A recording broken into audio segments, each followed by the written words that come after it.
ভগবান শ্রী শ্রী রামকৃষ্ণের 191তম জন্মতিথি উদযাপন করা হলো আসানসোল রামকৃষ্ণ মিশনে, যেটি অবস্থিত জুগলি পেট্রোল পাম্পের একদমই সামনে। অথবা আপনারা যদি কুমারপুর হয়ে যান, মানে কল্যাণপুর হাউজিং HLG হসপিটাল হয়ে সোজা গেলেও আপনারা পেয়ে যাবেন বাঁ হাতে আসানসোল রামকৃষ্ণ মিশন। আর সেখানেই আজকে খুব বড় করে শ্রী শ্রী রামকৃষ্ণদেবের 191তম জন্মতিথি উদযাপন করা হলো।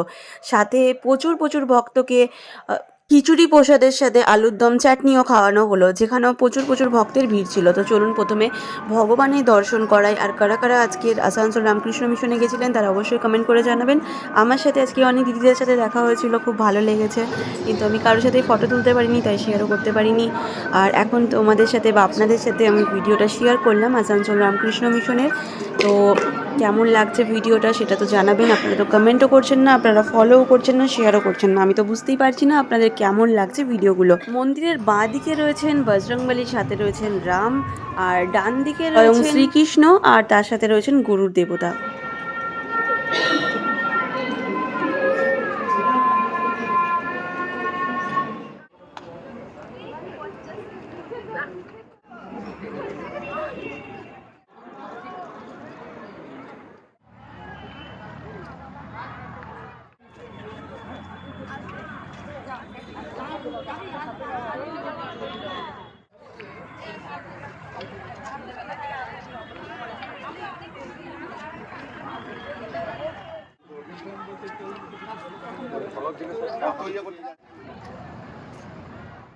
হ্যাঁ, তেরিকা।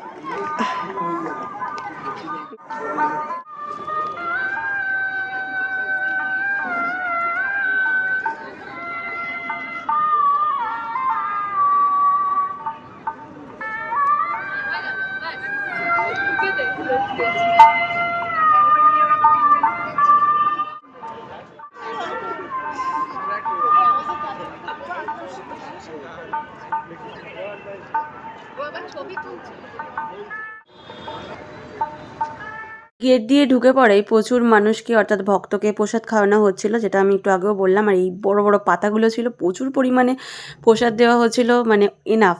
তো এখানে আমি বলে দিচ্ছি কী কী ছিল। খিচুড়ি ছিল, চাটনি ছিল, আলুর দম ছিল। ভোগ দর্শনে দুর্ভোগ কাটে, এই কথা আমরা সকলেই জানি, তাই তোমাদেরকেও ভোগ দর্শন করালাম। তোমরাও ভালো থেকো। আর ভোগ পাওয়াটাও হচ্ছে ভগবানেরই আশীর্বাদ, এটা আমি মনে করে থাকি। আমাদের ভিডিওটা এখানে এন্ড করলাম। ভালো লাগলে লাইক, কমেন্ট, শেয়ার করে দিই, পেজটাকে ফলো করে সাথে থেকে দেখা হচ্ছে সকলের সাথে নেক্সট ভিডিওতে। রাধে রাধে।